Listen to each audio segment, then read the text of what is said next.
Welcome back to another edition of the Evolution of Sports Talk Television live here from Raymond James Stadium. It's the Sports Web. I'm your host, Peter Blick, along with JP Peterson of the JP Peterson Show as your Tampa Bay Buccaneers defeat the Philadelphia Eagles 33-16. And I think the tone was set from the very get-go. The first drive we were talking about it, Baker Mayfield, 8 for 9, 62 yards, 23 consecutive times the Bucs haven't scored on the first drive. They did today. It's a miracle. It's a miracle. We scored on our first drive. 23 games, and Baker Mayfield did note that it was before he got here that streak started. Wow, Tom Brady. Okay. Yeah, we'll get to the whole Tom Brady and Baker Mayfield thing as we go through this. But yeah, the start was everything. The start was everything. At one point, the Buccaneers in the second quarter had a 21-0 lead or 24-0 lead. And at one point, they had gained 225 yards to the Eagles. Zero yards. 225 yards to zero. Mm-hmm. That's a start. Yeah. That's a start. Yeah. And compare that to how the Bucs came out against the Denver Broncos. Like, who was that team? Right. And they were not going to let that happen again. But it just goes to show you, what it means to be mentally ready for a game, to not come out flat, to be focused. And I think that's a lesson that this young team learned very well against the Denver Broncos, and hopefully that won't happen again. Now they'll test themselves again because this was a brutally hot day. The defense played. It was a very physical game on both sides of the ball. It always is with the Eagles.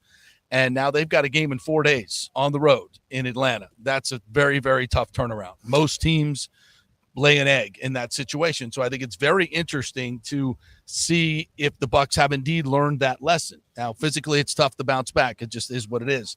But we'll see.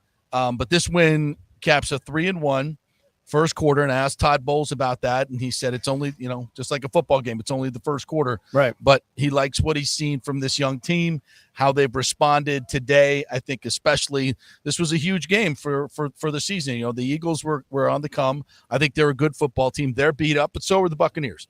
Buccaneers were without a lot of key pieces today. The Eagles were as well, and I said this all week long. This is going to be about coaching. Which coach is going to be able to hide their injuries and exploit the injuries of the other team? And I think the Bucs' defensive game plan was perfect. Focus on Saquon Barkley. Do not let him beat you. Outside of that big run, I think he maybe had 30 yards the entire game, and he's leading the league in yards from scrimmage. I mean, they shut. I think he ended up with 84 rushing yards, 60 of that on one play. For the most part, they shut him down.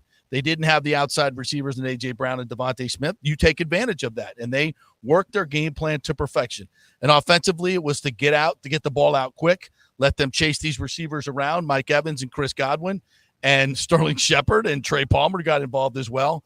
And the Bucs executed that to perfection. On a hot day, to get out to a start like that, the Eagles were cooked by halftime. They were cooked. They really were. And look, that Bucs defense, 6 sacks today. The youthless, or the guy that has the man that does not age. Yes, that's exactly what I was going for. Leads the team in tackles. Yes. 2 sacks. Yes. 2 tackles for loss. Right. A pass defense and a forced fumble. 30 career, and our good friend TJ Reeves of the Buccaneer Radio Network texted us for this, and we didn't know.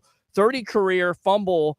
I knew. Yeah, well, and by the way, that ties Khalil that ties Khalil Mack, and yet nobody will talk about David being in that conversation as a Hall of Famer.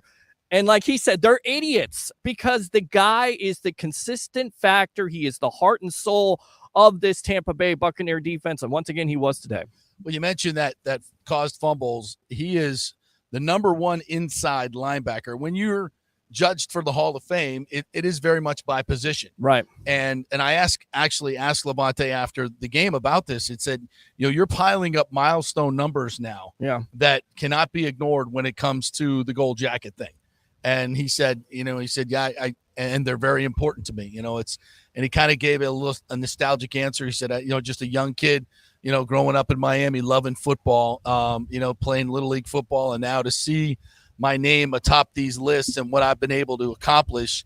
And I give all the credit to God, and I give all the credit to my family and my support system, because you can't do this stuff alone. No. And he's had that great support system his entire life. But I've covered a lot of players in this league, and I don't think I've ever covered one that is as understated and in his mannerisms, but his play on the field is just so overstated, and it's very Leroy Selman-esque. I would say very Derek Brooks-esque. Completely very agree. Humble men who will never say anything about themselves and always deflect the credit to their teammates. But their numbers are monster effing numbers, and his numbers are so big they cannot be ignored. And he's not done. He's not done. He will be in the top 10 in tackles or even higher. He will lead this. I think he'll probably eclipse Derek Brooks in tackles, who obviously first ballot Hall of Famer. Sure. He'll have the most caused fumbles and fumble recoveries for an inside linebacker. He'll be one of the tops in terms of interceptions. He missed one today, as I reminded him of that. The numbers nearly had one. Nearly had it. The numbers are off the charts. Ira Kaufman has plenty to work with. Sal Palantonio, who was right up here calling this game tonight, also a very influential Hall of Fame voter. There you go. He was here, and he's a big Levante fan. He will be in the room for Levante as well, as will Ira Kaufman be. And he says Ira Kaufman is the best presenter for the Hall of Fame of any of them. So when you put that all in and you watch a game today like this that the nation saw, Tom Brady was here, everybody saw it. Levante David made the biggest defensive play of the game in that strip sack that turned away any momentum the Eagles had in this game. And he just, like he said in the post game, I knew it was my time to make a play. They called my number. They called this blitz where he gets one-on-one with the back, and he did. And he abused that back like he's supposed to, and he got the strip sack. So, he's just a special player. He's a special, special player, and he deserves that gold jacket. And really speaking of a guy that most likely is going to get a gold jacket eventually, a special player that's been talked about ad nauseum throughout the week in the last couple of weeks, Mike Evans. Yep. He's the guy that gets the first touchdown, and you could see that there was involvement there. I don't know what the Eagles are doing. I talked to Ron Jaworski Jaws on Wednesday night. He said it best. This Eagle defense, the first two games was really bad, and then the last game against the Saints, today, they did nothing to stop Mike Evans. Guys were wide open. Not only Evans being wide open, but Goblin. But going back to it, you knew that Todd Bowles and this offense wanted to focus on getting Mike Evans involved. And that's exactly what they did, JP. First play of the game. Yeah. First play of the game. Yeah. And Mike told us after the game in the look that he got down here for the touchdown, they were playing man-to-man in the red zone, and in close red zone, they were playing man-to-man, and they were matching up that inside guy with a safety, and that was I think it was C.J. Gardner-Johnson. Right. So he was man-to-man. Again, what I talk about, coaching. Yeah. Coaching around those injuries, getting the best matchups. That's a matchup that Mike's going to win every time. He said he was physical at the top of their route, got the open space, Baker threw a dime, easy touchdown. Yes. Easy touchdown, and becomes the Bucs' all-time points leader. Surpassing all-time who? Martin Gramatica. Who's third? Mike also. Michael Husted. Michael Husted. Oh, yes. But as I said on Twitter, and I will have to make apologies to his face when I see him, Martin Gramatica. I like it when the leading scorer in a franchise is not a kicker. I love you kickers. Right. You're clutch. Yes. But when it comes to being the leading scorer of the franchise, yes, it has to be Mike Evans. And now Martin Gramatica will be the first one to tell you that. All right. It has to be Mike Evans. Absolutely has to be Mike Evans. All right. Open phone lines if you want to call up here. 727-255-0391. It's 727-255-0391 after your Tampa Bay Buccaneers move to 3-1. They defeat the Philadelphia Eagles 33-16. Once again, I'm your host, Peter Blake, along with Mr. JP Peterson of the JP Peterson Show, which once brought again, to you by the Jeeves Law Group. Yes. JEVESLawGroup.com. Italiano Insurance, and some others as well. Yes, Golden Diamond Source as well. Bay Area Modern Medical. Bay Area Modern Medical Center. Yes, thank you. Yes, Chris Lugo. Yes, let's go out to Eric. Eric, I know you want to talk about it. Bucs are 3-1. Go, my friend. What's going on? First place, Bucs. Yep. Let's go. Well, you got the Saints lost today to the Falcons. Yeah. So, yes, absolutely. And, like JP said, it's on a short week. It's a challenge. It's what everybody wanted. I think we're okay. Winston will be back Thursday. I think we're fine. Let me ask you this, Eric. How do you know that? Well, here's the thing I was thinking about. Seeing as you're on a short week, I know the importance of this game. But, JP, is there a possibility that the Bucs could actually rest an Antoine Winfield Jr., you rest a Luke Gedeke, because you have that 10 days in between? want him out for Well, this it's game. not what you want, Eric. It's what the I Tampa Bay Buccaneers want. I think it's prudent. Okay. Yes, to get a Thank you, Eric. a 10-day break. Okay. For him and for Gedeke and the concussion protocol. And Gedeke practiced this week, but he didn't contact practice. Yeah. So if he wasn't cleared for contact, so there's, he may not be even as close as we would hope him to be. Right. Unfortunately. So, but the bottom line is they won this game against a really good I think Philadelphia's a good team. They're depleted. This Philadelphia team isn't maybe the Philadelphia team we saw earlier in the season because they don't have Devontae Smith and AJ Brown. That's correct. A huge part of what they do. I'm not, we're not going to bullshit you here. No. But still, you come out and Bucs didn't have their right tackle. They didn't have Kalijah Cansey. They didn't have Antoine Winfield. We go down the list of all the people that the Bucs didn't have. Didn't have Jalen McMillan. All these. So they stepped up. They stepped up big time. Trey Palmer stepped up. Sterling Shepard stepped up. Yes, he did. And Baker reminded us that Sterling's got a screw loose. And maybe he does. He's a little wacky. A little wacky. But he's wacky enough to know that he can. He is not like.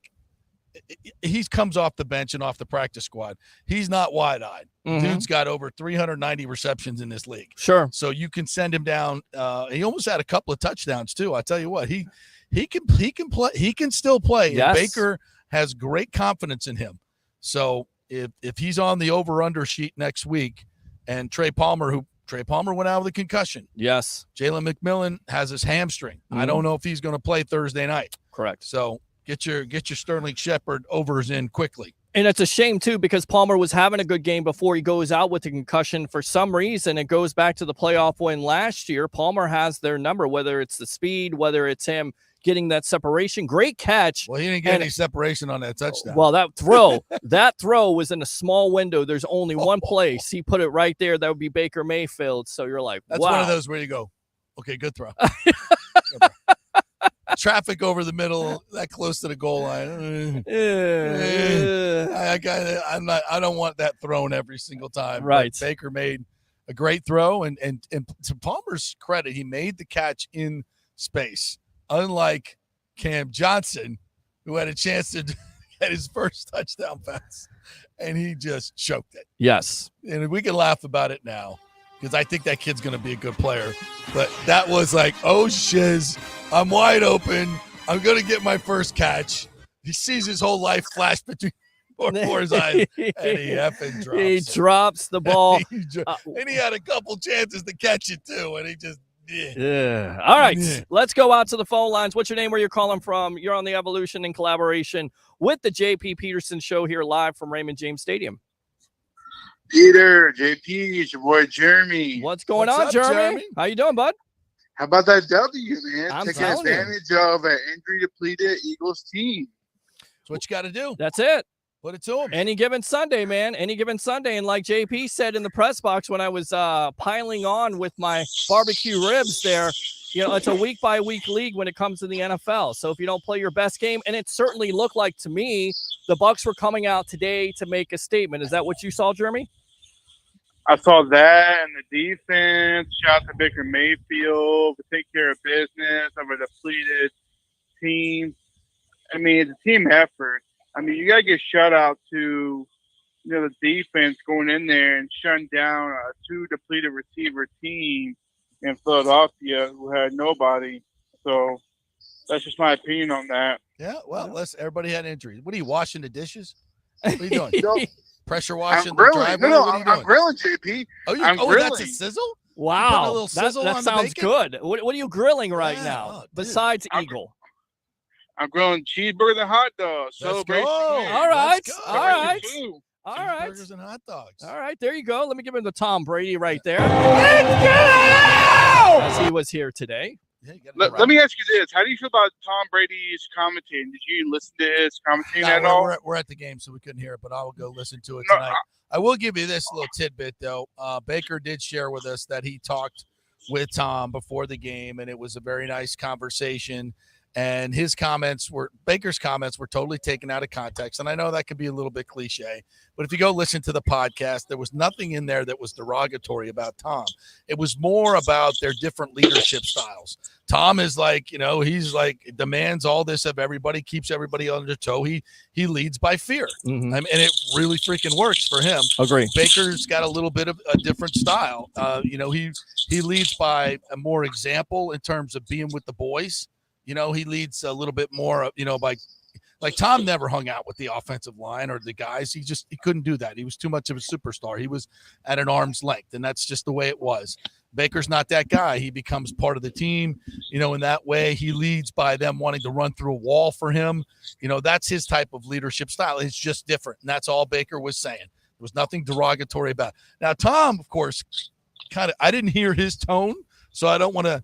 I just saw his quotes. Yes. And his quotes were, it's not daycare. The NFL is not daycare. And yeah, that's so I want to hear it more in context. I don't think he was slamming Baker for what he said. He was just saying, if they were stressed out, fine. That's the way it's supposed to be. It says this ain't freaking daycare. Right. So I get it. It's not a problem. But of course, it goes back to this, Jeremy, the drama that year, we talk about it, right? I mean, it definitely had an effect not only on Brady, but also this team. Sure. And it came from that locker room. That's where Baker got it from. Baker's not just saying that off the top of his head. That came from the locker room. So there definitely was some drama that last year. Again, though, it doesn't take away from what Brady brought to this organization, how he won a Super Bowl. It's just, I don't know, going back and forth. And like you said, the comments, the tone of it, I don't know. They had a nice conversation. That's good. No, but let me ask you this, JP. Let me ask you this. Do you feel that do you need a rush, a Classic Kansas or Winfield for a Thursday night game? What's your honest opinion on that? Because, see, that's where I'm at on that, too. I mean, if you have the opportunity. My honest opinion is we don't know. Right. We don't know what their situations are from an injury standpoint. We don't have enough information to make a call on that. And I won't pretend like I do. So I would say, just in general, philosophically, look, the Falcons won the game today, right? Correct. So they're coming off. They'll be fat and happy, so to speak, right? It's a divisional game. Both teams should be mentally ready for this. When I look at this Atlanta offense right now, it's certainly not clicking. No, it's not clicking like it should be or will be. Can you get, you came out here and you stuffed a Philly team, but that's been scoring points. Now, obviously they didn't have their two receivers. I get it. So defense has played pretty well this year. It's a tough call. You want to have it. It basically comes down to this. Are you ready to play? That's it. It's a big game. It's a freaking huge game. These games with the Falcons are absolutely huge. I don't think you can go, we're 3-1. If we drop one, maybe we lose the battle, win the war, but with keeping these guys off the field.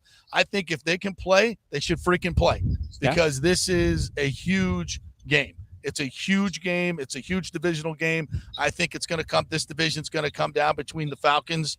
It may be the Saints too. The Falcons, Saints, and Bucs within a game or two. Right. So this game means everything. If you can steal one on the road on a Thursday night, go steal one. It's a huge, huge freaking game. So I think when it comes to whether these guys play, I don't think you have any luxury saying, maybe we can get by. Maybe we should just try to sneak them through. No, if they can play, they need to play. Right. And you definitely want to have back Elijah Cansey, although Logan Holiday stepped up. That Bucs defense stepped up. Yaya Diaby. He definitely caused some havoc there. You saw a little bit of flashes of Chris Braswell get in there. You know who you didn't see? Your favorite player, JTS. I just wanted to check how many snaps. Yeah, how many snaps did he have? Tackle. I've never seen a dude spend more time on the field with less productivity.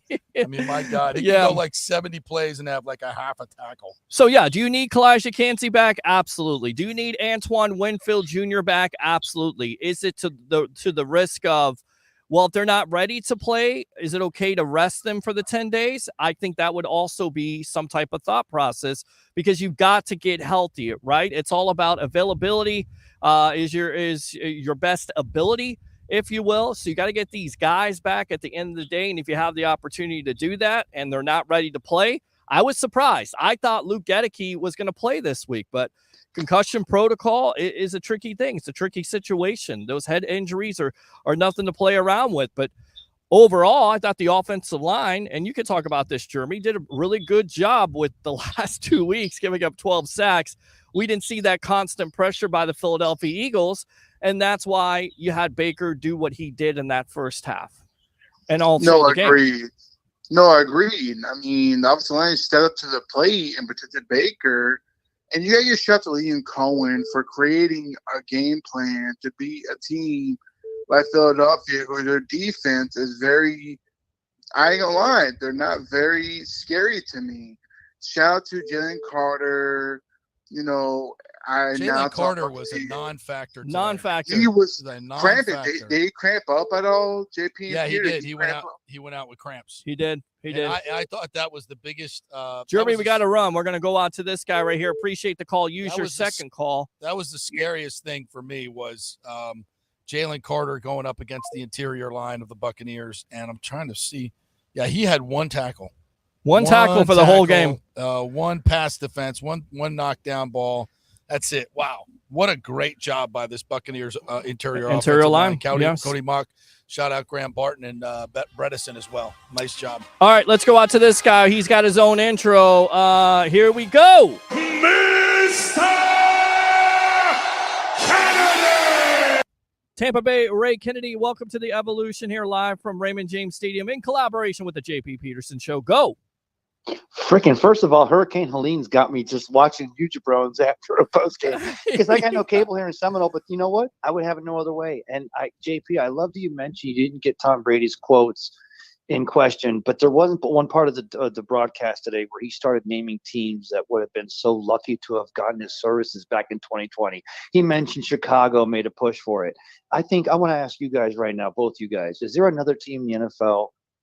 Maybe there's 5 teams tops that already had a quarterback in place. But was there another team in the NFL that was prepared in 2020 to bring in a Tom Brady and give him the platform to go after 55? Was he saying that he could have won a Super Bowl with any one of these teams? Was he intimating that? Because if he did intimate that, that's disrespectful to the Buccaneers. Agree. Right. But and I didn't JP, hear it, so I'm not going to say that he did. And I'm going to go ahead and back it up by saying he didn't say that he could have won it with any other team. Okay. Being back here in Tampa Bay, he's like, okay, 2020, your history, you came here, you won 55. And he intimated that Chicago is one of those teams that made a push. But I'm like, don't forget at the end of the day, Tom Brady won a Super Bowl with Jason Light's team. He was the greatest of all time, but this was Jason Light's team. Make no doubt about it.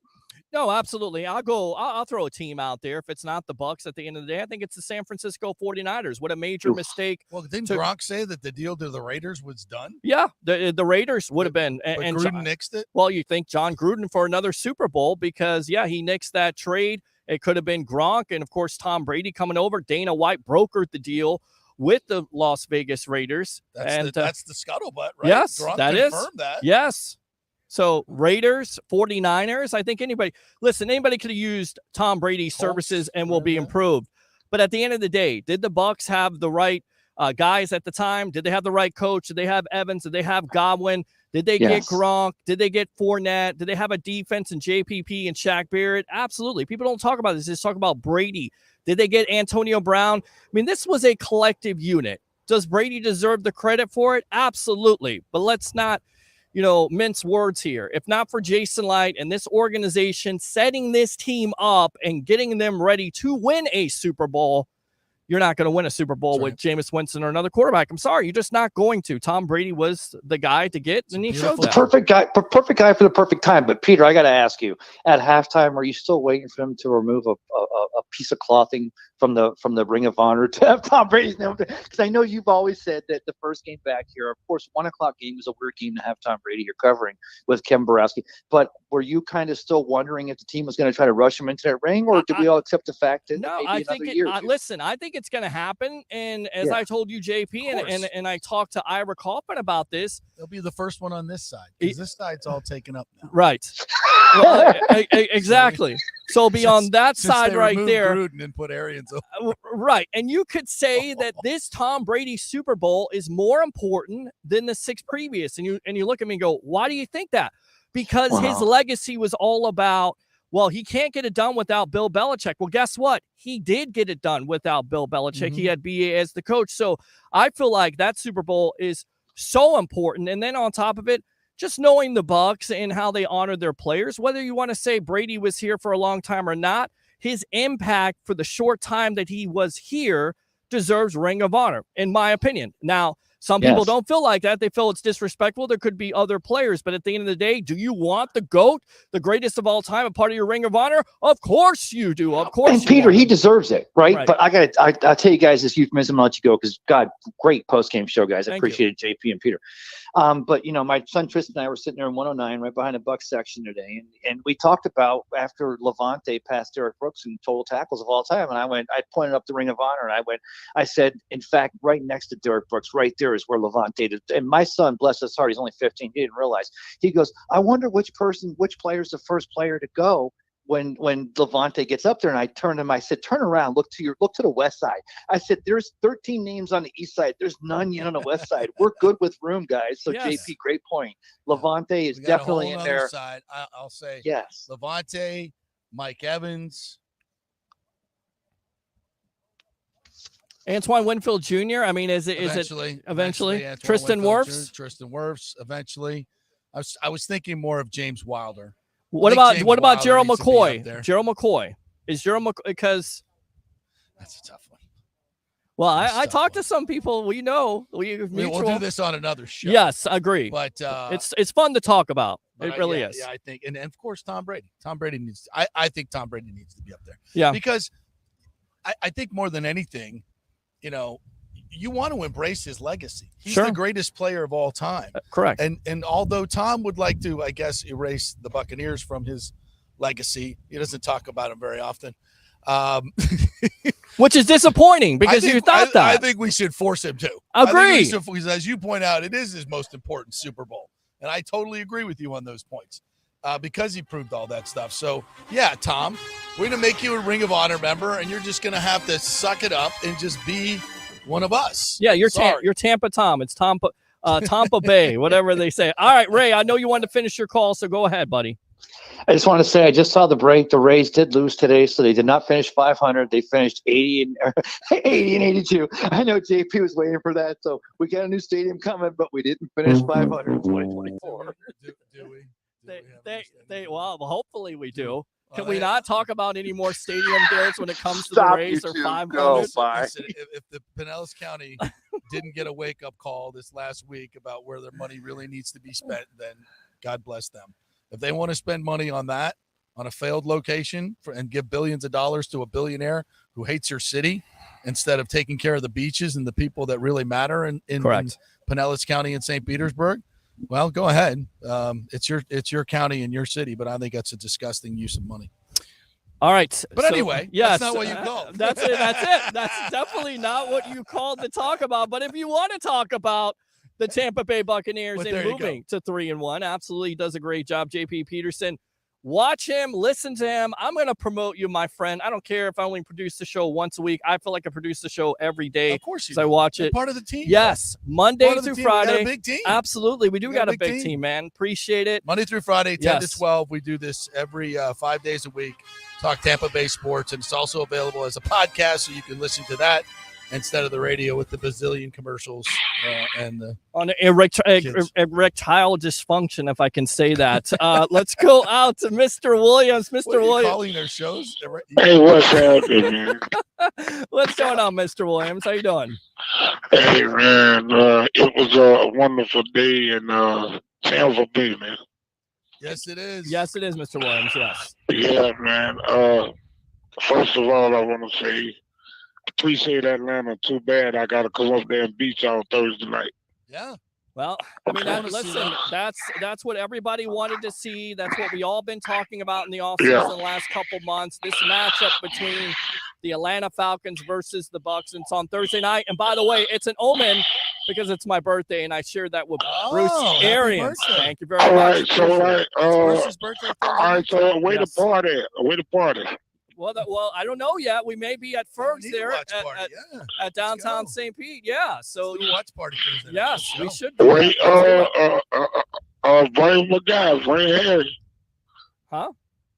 Bring Harry the Greek. Bring Harry. I don't know where the Greek's at. And listen, the Greek owes him wings, so that's exactly what he's talking about.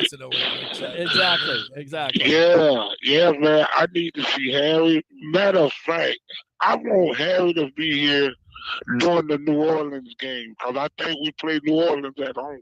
Yeah, you do. You play New Orleans at home, and you play them on the road eventually here, and you play them in the next couple of weeks on the road, Mr. Williams. Yeah, but Baker did do a wonderful job. Okay. Some of my receivers, we dropped our balls, but we made up for them. Well, K-Dot, Mr. Williams, you're talking about K-Dot, and K-Dot had a couple of drops today. Yeah, he did. Cam Johnson had a drop. Yeah. But I take my hat off to Bucky, man. Bucky did his thing today. He did. All right, Mr. Williams, we got to run. We're going to go out to Jim here. Damn it, Jim. Damn it, Jim. What the hell is the matter with you? Let's go out to you. Welcome to the Evolution in collaboration with the JP Peterson Show, live from Raymond James Stadium after your Bucs beat the Eagles. Yes, go ahead. Yeah, great team win, and look better on that defensive line with Vita Vea back. He was down there buzzing his ears. Well, how much of a beast?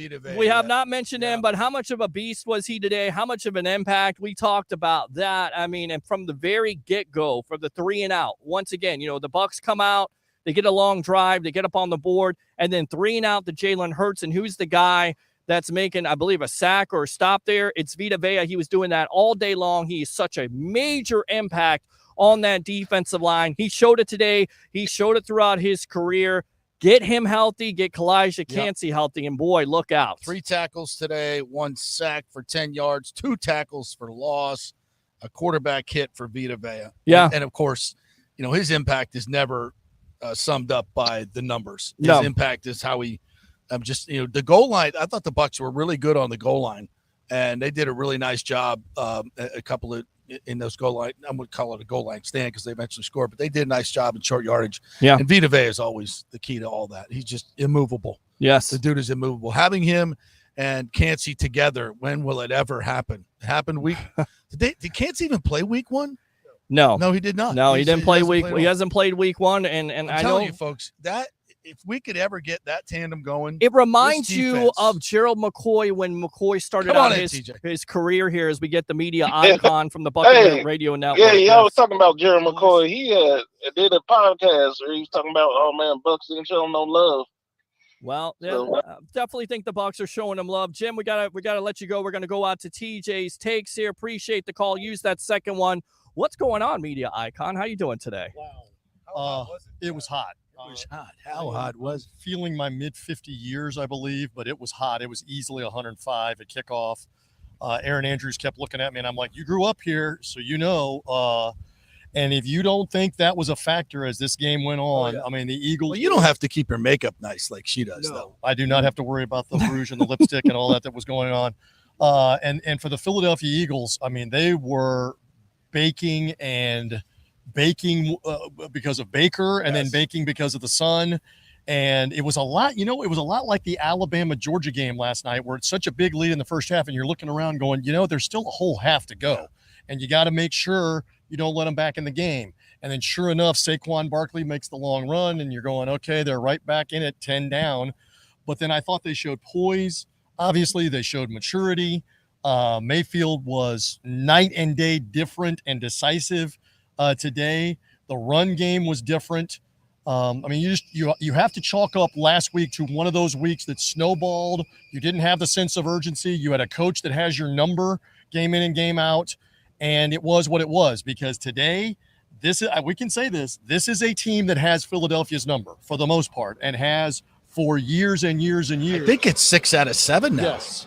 They got the regular season win last year, but remember, speaking of Kancey was hurt in that game, and the Bucs had a couple of other injuries. Yep. I'm not making excuses. And they couldn't block him in the playoff game. But then in the playoff game, it was totally different. And, if I hear from one more crying Eagles fan, well, he didn't have A.J. Brown, didn't have Devontae Smith. Well, the Bucs didn't have Kalijah Kancey for the 4th consecutive game to start the year, didn't have Antoine Winfield, arguably the best safety in football, for the 3rd straight game.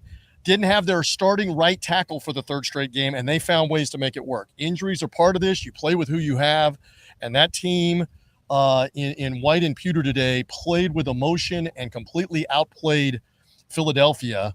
I'm looking back behind us. I don't know how well you can see it in the shot, but there's like plastic Gatorade cups, paper Gatorade cups all over the field. Yes. The Gatorade cups may have had a bigger impact on the game than the Philadelphia Eagles in green, the green Gatorade cups, because there wasn't a whole They're lot. certainly covering a lot more of the field than their defense did. There was not a whole lot to them. Their pass rush is depleted as it is.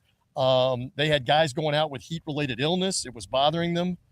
Complete performance. Again, we'll say the same thing, obviously, that we said after last week. It is a game. It is one game. But now you're 3-1, and you have some momentum going to Atlanta, and what a knockdown, drag-out situation that's going to be on Thursday night, guys. Absolutely, and we kind of talked about it. You're making a statement the first drive, making a statement the third drive there, where you go for it on fourth down, and everybody has said Todd Bowles is very conservative. You go for it on fourth down. You got to like that decision. And what do? You go quarterback option with Baker Mayfield going into the end zone. And you said it best. They were trying to make a statement today. They were clearly pissed off and upset about the effort versus the Broncos last week. And they were coming out there and telling not only the Eagles, but the rest of the NFL, this ain't us. This is not what we do. I think it's a great point that you're up 14-0, and there might have been some other occasions where Todd Bowles kicks a field goal and says, okay, let's be up 17-0. But here, he wanted to stay on the gas and say to his own team, I believe in you to go get another one, go make this 21-0, because you never know what's going to happen in the second half of the game. So impressive performance, 6 sacks. Can we talk about Levante David? My Lord. Hall of Famer. For all of we already did, but let's put your stamp on this. You've seen him do this from ground level for 15 years. Yes. I got the chance to talk to him after the game, and he's an ageless wonder. I mean, does the guy look like a 34-year-old in his 13th year? Taking amazing care of his body. I know it's early in the season. We want him to hold up as the year goes on, but he was everywhere again today. And this can't be overlooked. What you were touching on right as I walked up, Vita Vea being in the middle. Forget about having Vea and Cansey. Can we salivate and fantasize about that? But Vita Vea in the middle makes such a difference for what the middle linebackers can do in the defense and help David, help KJ Britt or Savasier Dennis, who got hurt in the game, have some freedom to move around. But Levante still got it. He was terrorizing the Eagles from 5 yards and in the backfield throughout the game. It is hard to look at this game and find an area and say, they weren't very good or they were just okay in that area. They were good in almost every area of this game. And Liam Cohen, I thought, called a great game. Let's give him, because I think a lot of us starting to ask some questions about the game plan last week, and 2 weeks in a row the offense hasn't eclipsed 225 yards. Today they had 455 yards. They got the ball out early and quickly to Mike Evans, got him involved. They got Bucky Irving involved. They got Sterling Shepard involved. They got Palmer involved. I love, and that call, that fourth down call, that little option read there for Baker Mayfield. We haven't seen that play. At least I haven't seen that play. And they hold that one and he executed it to perfection because the dive was not there. And give credit again where it is due to him. We talked about on your show midweek, he had put 2 games on tape before Sunday with Denver, and after Denver, he's put 3 games on tape. And you got to self-scout. You got to adjust to what other teams are doing. Right. And I think they made a couple of adjustments probably today on some different things that they were trying. As he said, it's always the age-old argument. Is it just the play call or is it the execution of what's going on? They had a couple of looks early on in the game with Denver last week where either Mayfield didn't see it and or they couldn't get it blocked. Today they were getting it blocked. Say what you will about the Eagles' lack of pass rush. They were getting it blocked.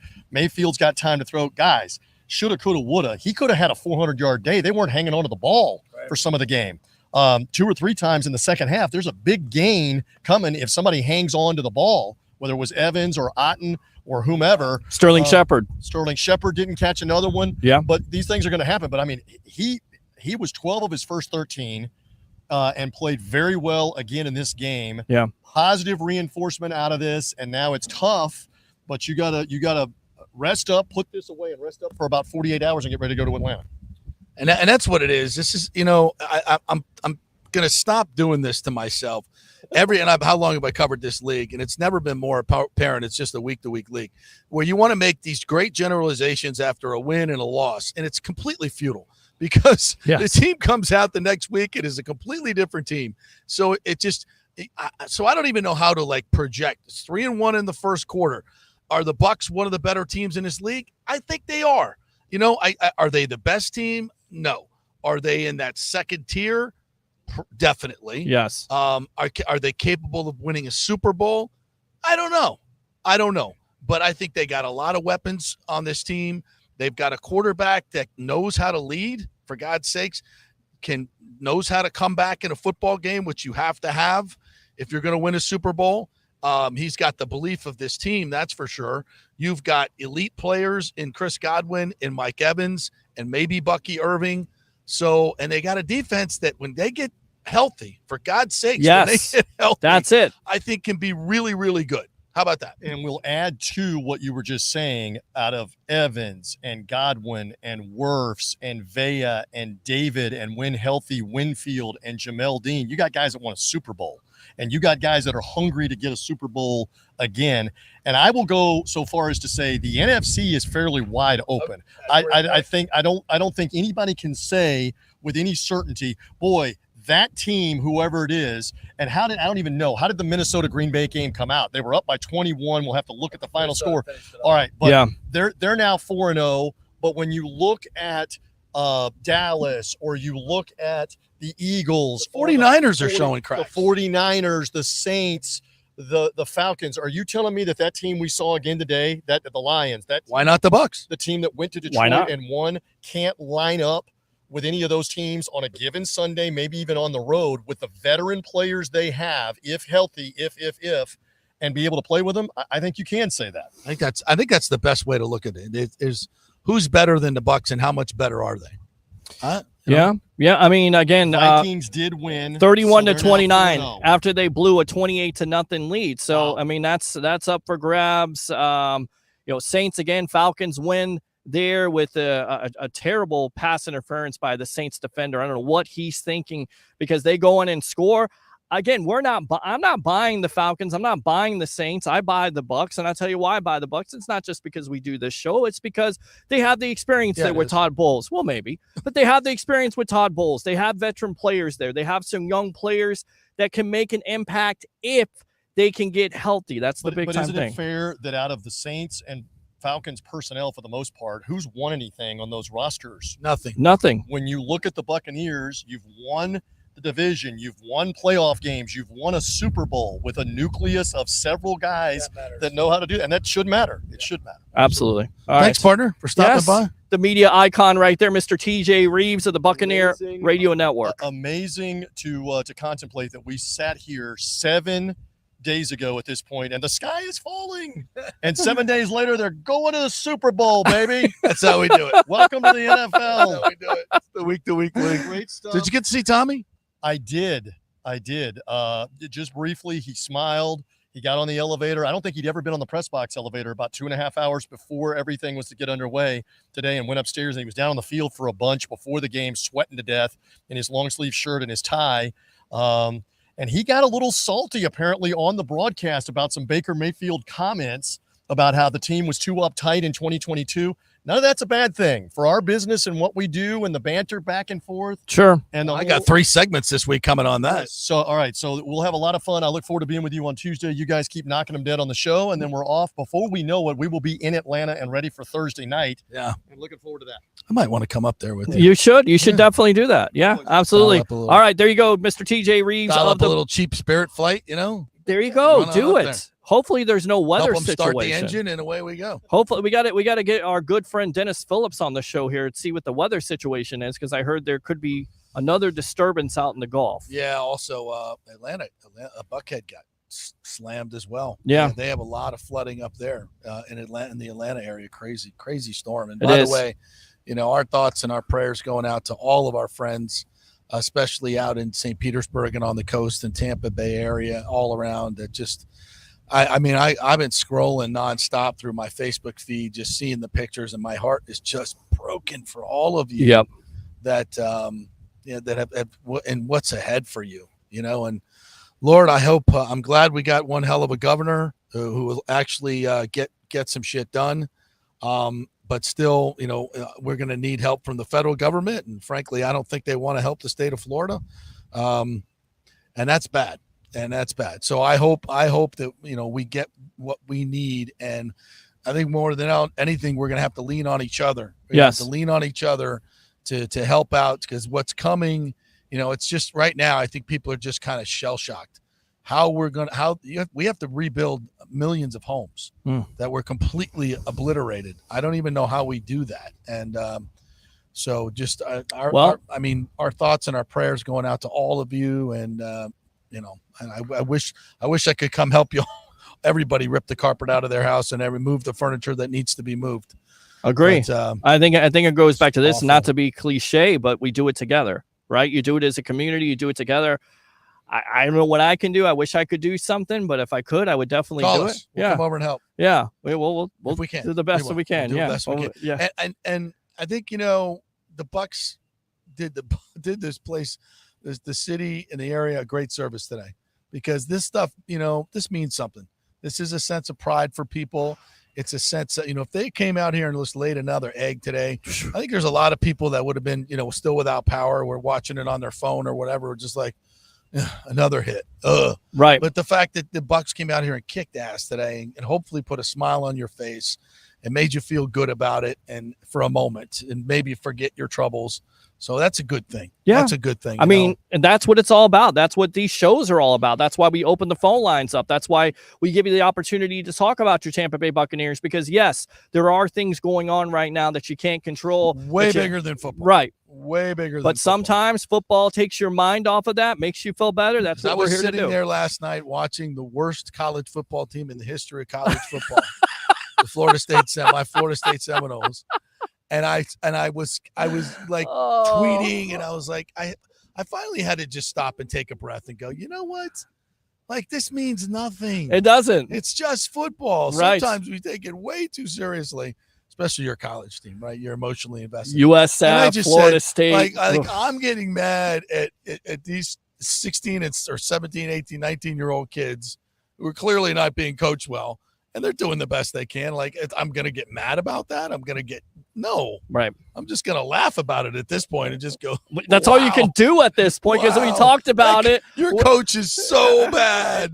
Bad play calling, bad quarterback play, God. slow starts, and then on top of it, I don't know what's worse. Worst I've ever seen. Florida State, USF, Oof. UCF, Oof. Miami Oof. survived. They could have lost. They should have lost. The power plant of college football used to be the state of Florida. Now it is actually an afterthought at this point. We're just like a farming ground now. Yeah. We just produce the players, and they just go to other places. We're like the minor leagues now. Of the like the Rays? Yeah, we're like the minor leagues, and we produce all this great high school football talent.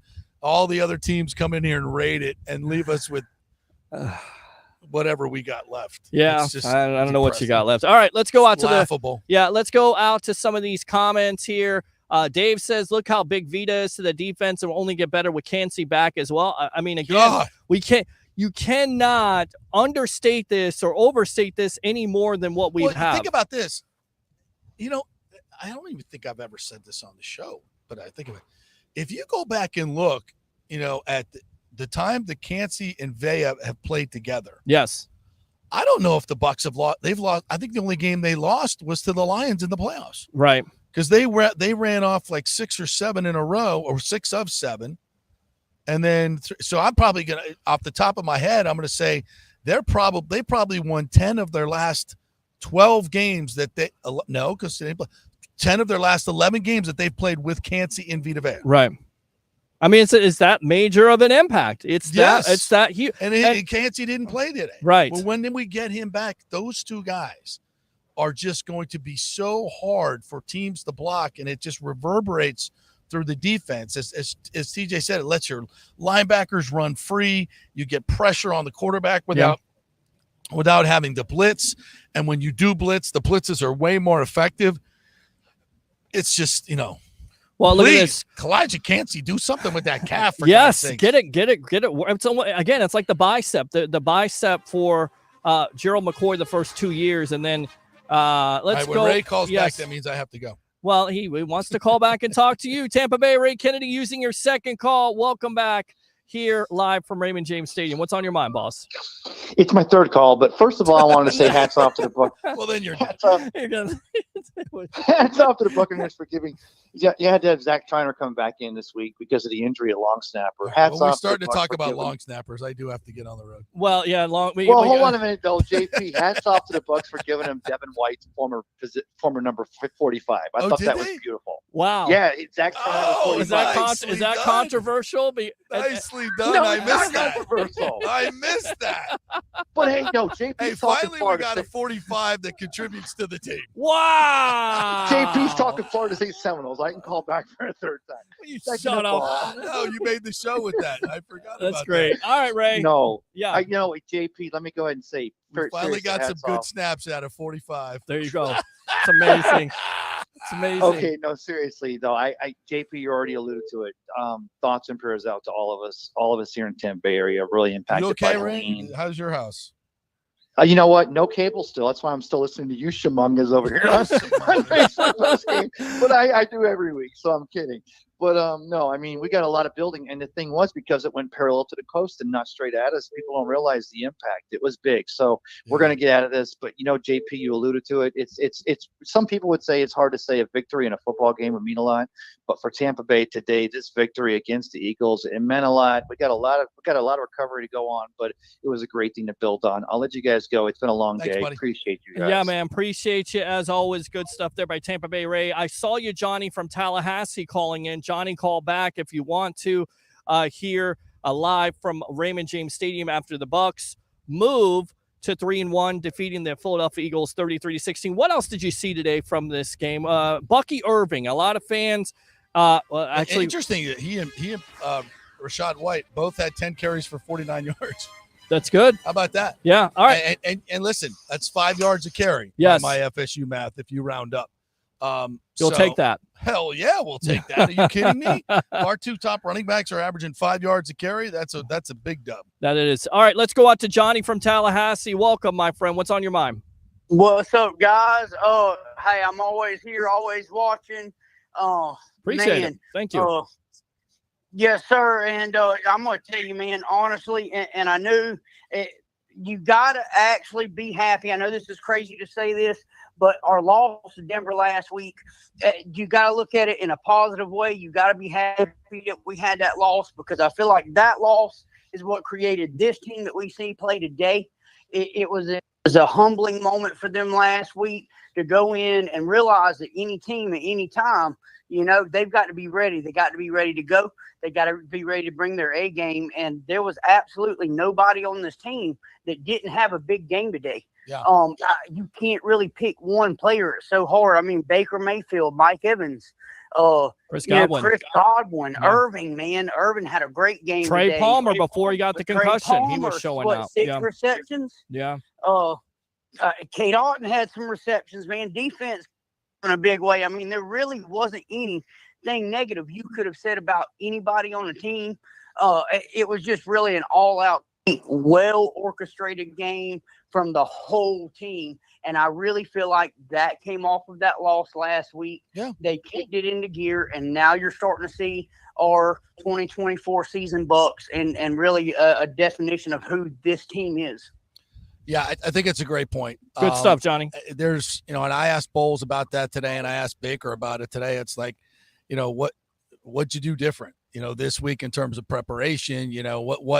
How do you not let this happen again against Atlanta on Thursday night? Because this was a very physical game.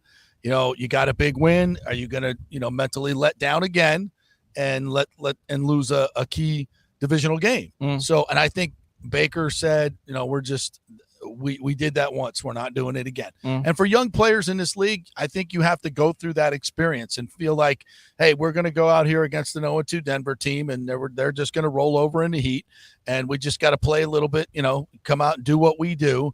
And then you get smacked in the mouth, and you're like, oh, and by the time you shake the cobwebs out, it's 17-0, and the game's over. So, and that's good, because that's an AFC team.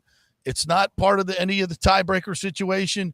You lost the game. If you had to lose a game, that was the one to lose. Right. Now you're 3-1, which is exactly where we had hoped you'd be at the end of the first quarter.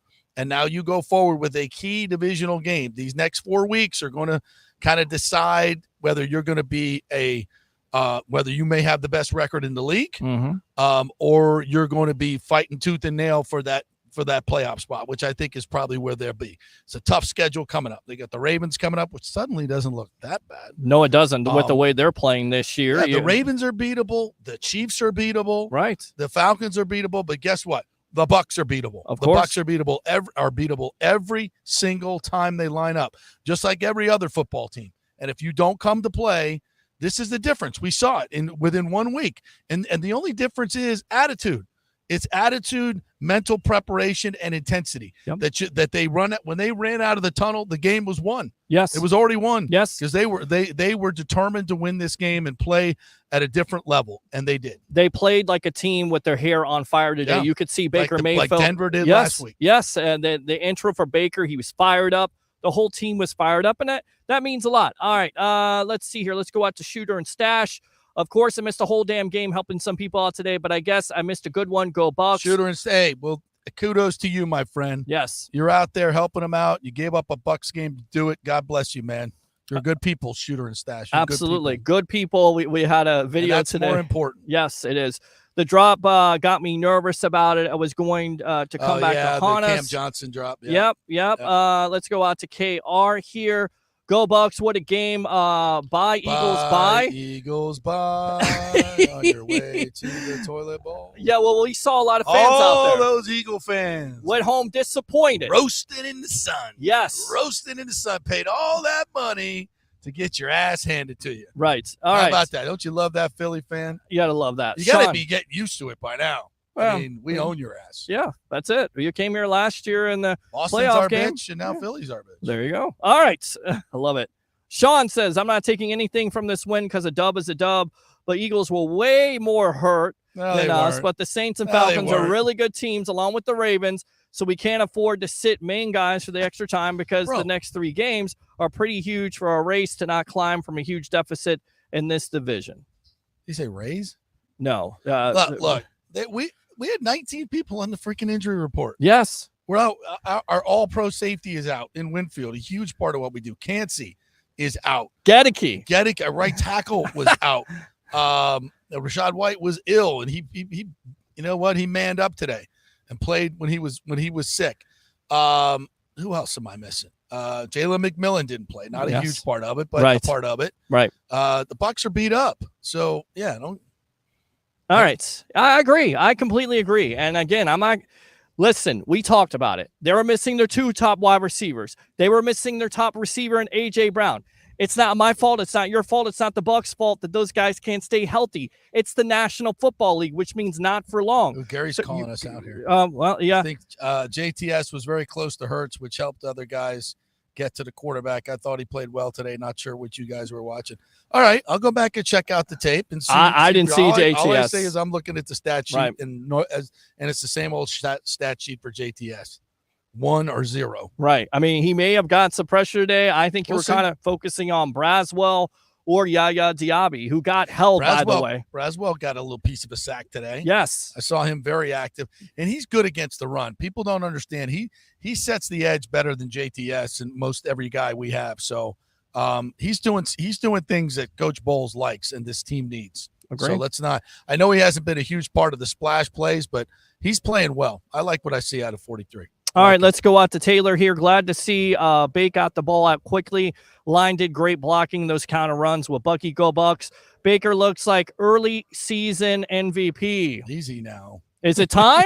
I mean, he's playing. He had some throws today, like TJ said. Could have had 400 yards. I know the stats don't lie. You got to see a little bit more. Well, but you say who else? I mean, Saquon. Who else? I think Saquon's. But Saquon got shut down today. He did. Besides Saquon the got big shut time down run. today. Besides the big time run. Yeah, but he's been putting 250 yards from scrimmage up every game. Correct. And the Bucs shut him down today. Of course. Yeah, great job. Yep. All right. Let's go back out to the comments here. I'm going to take off. Are you going to take off? I got to get on the I-4 machine here. All right. Got to do a couple more things around here. I think we've covered it all, but you can take some more calls. I'll take some more comments and comments. I got it. Thank Yes, you, partner. sir. Well Thank done, you. Peter. Appreciate you. Thank you, guys. Don't forget to watch the JP Peterson Show, 10 to 12. Peter will be on with me on Wednesday. Tomorrow, I believe I'm trying to get Sal Powell on since he did the game today, or maybe Steve Levy. Who else do we have? Somebody else coming on tomorrow, and I already forgot. But we'll have a great show for you tomorrow. Tuesday, we'll have Scott Reynolds and TJ is going to join us on Tuesday. Scott, I think, is going to join us on Thursday. Pete will be on Wednesday. Nick Gaddis will be joining. We have all the big interviews. Yes. Who we have on last? We had Sal Powell on last week. Yeah. We had Sean Atkins on the other day for USF. We've had Joe Madden. We get all the big guys. So Jason Light on just recently. So yes. Check it out. 10 to 12. Always has a podcast too, so you can listen in. We drop the podcast at noon every day. Watch live 10 to 12 or listen in live on fanstreamsports.com. There you go. All right. And what do we say Bucs. here? What do we say here on the Sports Web? You know what? You love it. You got to have it. Ready? Bring your passion. Bring your excitement. Just don't bring any nonsense. Say it now. Don't bring any nonsense. Say it. Bring nonsense. Say it. Bring your passion. Bring your excitement. No nonsense. There you go. That's what I'm saying. We're going to get it. We're going to definitely Love get you it. guys. All right, man. Appreciate you as always. The great JP Peterson live from Raymond James Stadium. There you go. I love the melty Reese's. That's good, man. Thank you. Everything here is melted, including my brain at this point. Thanks a lot there. We'll go back out to the phone lines. Phone lines are open. We'll talk to you, answer some comments here. As always, I want to read some of these comments from you guys today. So let's go ahead and move that over to the center. And let's go ahead and see what we got here. Oh, hold on a sec. There we go. Okay. All right. So we are live here at Raymond James Stadium. Once again, open phone line 727-255-0391 at 727-255-0391. Let's go out to Donald here. James Wilder not being up there is a crime. I mean, I know, listen, it's been talked about ad nauseum with Bucs fan base. I don't know why he's not. Is it personal stuff off the field? I'm not privy to that. Did he do a lot in his career as a Tampa Bay Buccaneer? Absolutely. He did. Does he deserve to be in the Ring of Honor? Absolutely. Most likely he does. I don't know when he's going to get in at this point. Let me go out to Milo here. Tell us how you really feel. Let's go out to Shooter. Great show. Thank you, Tampa Bay Ray Kennedy. That's why I dog JP, because he's got the love. Let's go out to Megan. Love Bucky. So glad we drafted him. It was good to see him get those carries today. And again, it goes back to it, right? So when you're averaging 5 yards a carry and you're able to get those big plays and you're able to get that from your running game, once again, that makes your offense that much more devastating. That makes your offense that much more balanced. That's important. That's absolutely important. All right, let's go out to John here. Philly got Baker acted. I like that. Vita definitely did his thing. Let's go out to Russ. What a difference Vea made today. Yeah. That's there you go. I mean, you get him back in the middle. He causes all kinds of havoc.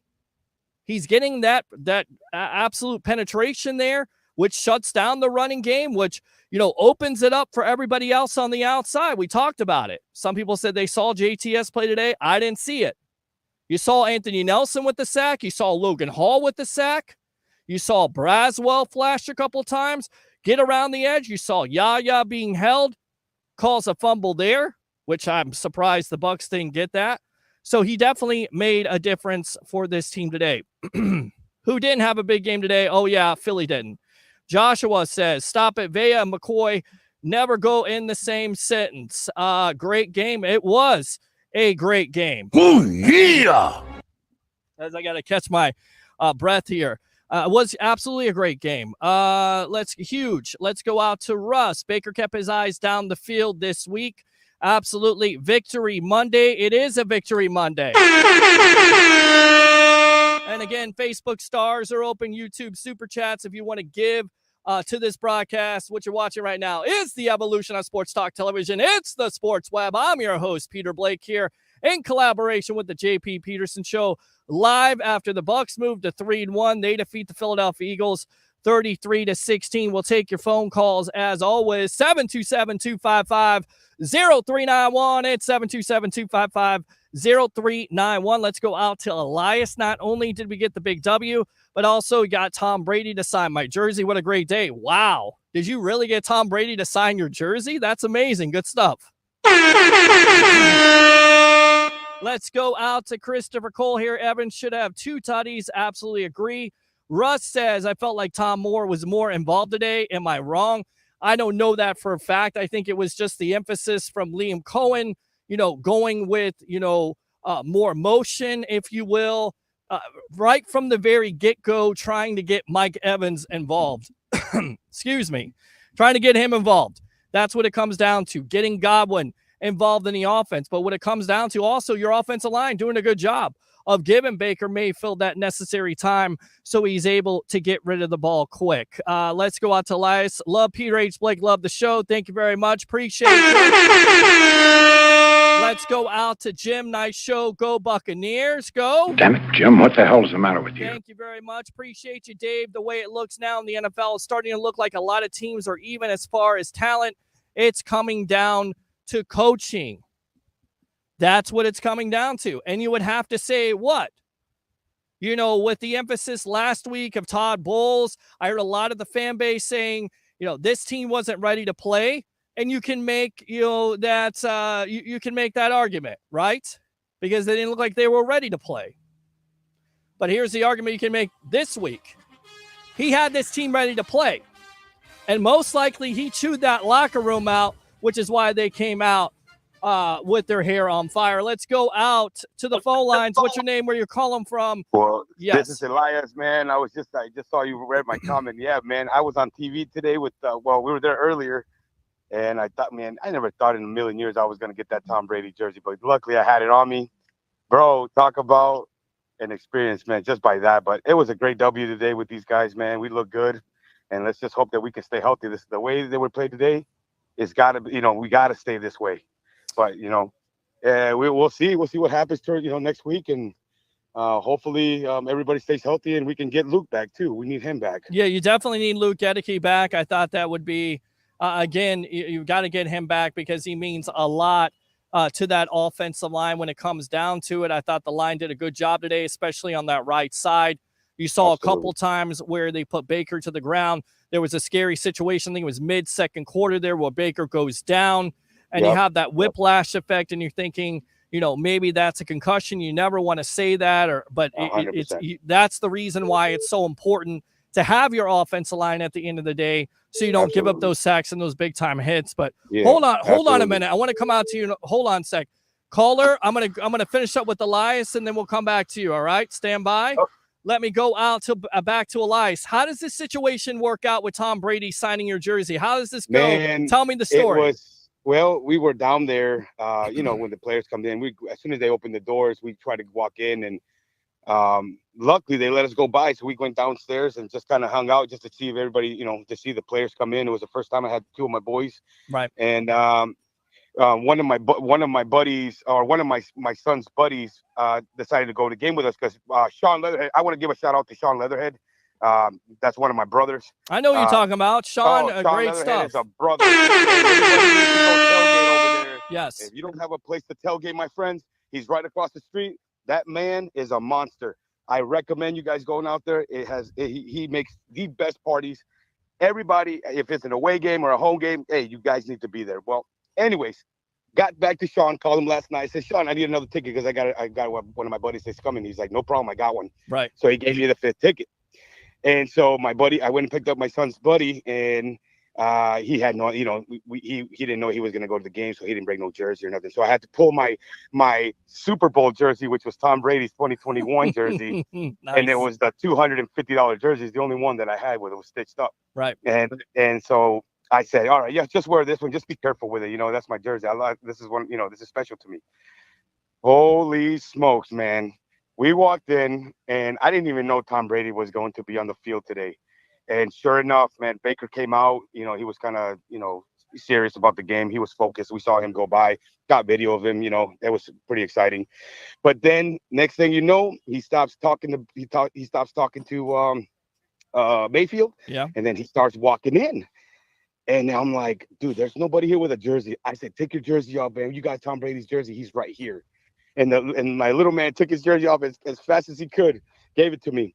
Luckily, the lady in the front had a pen, and she let me borrow it. Nice. And sure enough, I dragged it down, buddy, and he gave it. Do you say anything to him at all? Does he say anything to you? Him. Okay. Yeah, we were actually. Okay. I actually had a bunch of people call me and say, "Hey, man, you were just on TV," because I was on. I guess they put it on national TV as soon as they announced Tom Brady that he was he was back and they put his face up. Then no, but we didn't have a chance to do it. I mean, it's Tom Brady, man. Right. So he just kind of walked up and saw my jersey, signed it, and walked away. But holy smokes, man, I got a signed Tom Brady jersey, baby. Well, hey, Elias, you absolutely deserve it, man. You've been a big supporter of this show. Good things happen to good people, man. Appreciate 100%. the Facebook Love your stars. show. Appreciate you, my friend. Yeah. You too, man. Yes, absolutely. You make sure you keep doing what you're doing, my friend, because every day I try to listen to you all the time, and you just know everything about what we need to know about football, especially with the Buccaneers. So I recommend everybody to just stay tuned, support the show. Hey, I always give and I always donate because I know that this show keeps me in the loop, and I needed to keep it going. So I think there's more fans out there that can do the same. Let's keep supporting him. And let's keep it going. Yes, sir. Let's do it, man. Yeah, absolutely. Go Bucs. Yeah, go Bucs, brother. And yes, and let me give you a Todd Bowles. It is exciting, yes, man. Sir. Congratulations. Use that second call if you want to, my friend. All right? All right. Thank you, my friend. All right. Thank you, guys. Absolutely. God bless. Go Bucs. Yes, go Bucs. Let's go out to the phone lines. What's your name? Where you're calling from? You're on the Evolution in collaboration with the JP Peterson Show. It's Tim down in Charlotte. What's going on, Tim? How you doing down there? First and foremost, how did you guys make out down there with Hurricane Helene? I did great. I mean, not great, but did good. And a lot of people took a lot of storm surge. Gotcha, man. Gotcha. Glad you're good, man. Glad your prayer, hopes and prayers, thoughts and prayers to all the people down there, including you and your family, because you definitely been a supportive of this show. And we appreciate that. And like I said, I take pride into, taking your mind off of it. I know some people out there are going through some things. So if this show can bring some light to your day or make you feel better, I'm all about that. Tell me what you thought about this game today after the Bucs moved to 3-1. They beat the Philadelphia Eagles 33-16. Well, first off, I just love the effort that they put forward. Yeah. It was a totally different team out there today. Well, you can see that. You can see that from the very first drive. And look, that was one of the things we talked about in the pregame show, of course, live from What the Buck tailgate. Thanks a lot for Scott Bradford and all the crew out there having us out there, talking to fans, talking to Philadelphia Eagle fans, talking to Bucs fans. But that is exactly what we talked about, right? You got to get off to a good start. They didn't get off to a good start last week. They came out flat. And this team was on a mission today. And you could see that from the first snap. They were getting the ball to Mike Evans. Mike Evans, if you had him on your fantasy team, I hope you played him because he definitely was productive for this team and for your team today. Yeah. Let's hope they learned a lesson from last week. Right. A reality check, if you will. I think they think they have. So they go up to Atlanta and have a good showing again. So. Yeah, well, that's all it's all about. Look, and I told you, we'll see if we're going to be live at Ferg's. We'll check. We'll see. We'll have a watch party. It's going to be on my birthday. There's one thing that I want, and that's the Tampa Bay Buccaneers in a win versus the Atlanta Falcons, because I am so sick and tired of hearing about how great the Falcons are and how great the Falcons were going to be and how they were going to win the NFC South. They've got problems. It's time to show everybody, not only on Thursday night, but in the rest of the National Football League, that still this NFC South runs through Tampa Bay and through the Tampa Bay Buccaneers. Period. That's it. Agreed. All right. What else? Happy birthday to you in advance, man. Thank you, man. Well, I appreciate you. We'll be back on Monday night for Victory Monday and, of course, on Wednesday. There. Thank you, Tim. I appreciate you. As always, let me give you the Macho Man. Oh, yeah. Use that second call if you want to, all right, my friend? All right, dude. Take care. All right. Appreciate it. Open phone line, 727-255-0391. It's 727-255-0391 after your Tampa Bay Buccaneers moved to 3-1 in impressive fashion, defeating the Philadelphia Eagles 33-16. It's exciting. It is absolutely exciting. How about them Bucs, baby? It is. How about those Bucs? All right, let's go back out to Johnny from Tallahassee using your second call. Go ahead, Johnny. Yeah, I just been marinating on a lot and just thinking about who can you compare this 2024 Bucs team to. And if you look back at our 2002 Tampa Bay Buccaneers, our Super Bowl winners, and you start comparing these teams, and this just feels like that kind of team, man, with all the grit, the heart, the passion to come in and play these games. And, but we have one thing that our 2002 Buccaneers didn't have. We've got Baker Mayfield. There is no comparison. Baker Mayfield and Brad Johnson was a great quarterback, but he does not compare to Baker Mayfield. And I feel like we really have that extra push, that quarterback to really just take this season over the edge. And it just feels like the 2002 Buccaneers champions all over again. I know what you're saying, and I get that. And I know a lot of people want to compare the Super Bowl teams, but every team is different, right? Every situation, different players, different year, but they're getting off to a good start. And when they play their game, you can see that this offense is better. It's a lot better than it was last year. You can see when Baker gets the time, he's able to throw it to Mike Evans, able to throw it to Chris Godwin. Trey Palmer, before he went out with a concussion, he was making plays. It certainly seems like Palmer has the Eagles' number, right? He goes out, you see Sterling Shepard. So, listen, I can definitely understand where you're coming from. I'm not ready to go there yet, but as I said in the offseason, you listen to this show enough times. Do not rule this team out from doing some big things this year, because they do have that veteran leadership. And what they did in the offseason, people go, well, why is that a big deal? Because stability. Because Baker's comfortable in this offense, because Chris Godwin is 2 years removed from a knee injury, because Mike Evans got his contract extension, because you have Todd Bowles, who, once again, a lot of this Bucs fan base talks about not having this team ready. He had this team ready. And on top of it, he is a mastermind when it comes to, throwing a defense out there. And if, and only if, it's a big if Kalijah Kancey can stay healthy, if Yaya Diaby can stay healthy, and you've got the ageless wonder and Levante David, and of course Antoine Winfield Jr., hopefully he gets back healthy, they can make some noise because they have the experience. There are players on this team that have won the Super Bowl, but there's also players on this team that are comfortable in the situation that they're in. Does that make sense? Yes, okay. It does. And hey, it was a big deal having Vita Vea back. Oh, man, what a difference he makes. Yeah. On that defensive line. Yes. He's one of my all-time favorite defenses. Absolutely. And I think he's a big part of what this Bucs defense is all about because, again, he's a big hoss, as my uncle would say, right? In Gainesville. Big-time Gator fan, but he always says big hoss in the middle. Why is he a big hoss in the middle? Because he opens up those things on the outside, from the edge, from a Yaya Diaby, from a JTS, from a Chris Braswell. Hopefully he opens up more for a JTS. But when you have that in the middle, you've got to double and triple team that player, and then everybody else eats. So that's why he's so important. And then on top of it, your defense, their staple is to shut down the running game. And besides that big play from Saquon Barkley, thought they did a pretty damn good job when it came to shutting down this running game, especially with Barkley in that challenge and what the Eagles want to do. Now, could it be different next time if they meet because they have A.J. Brown or Devontae Smith?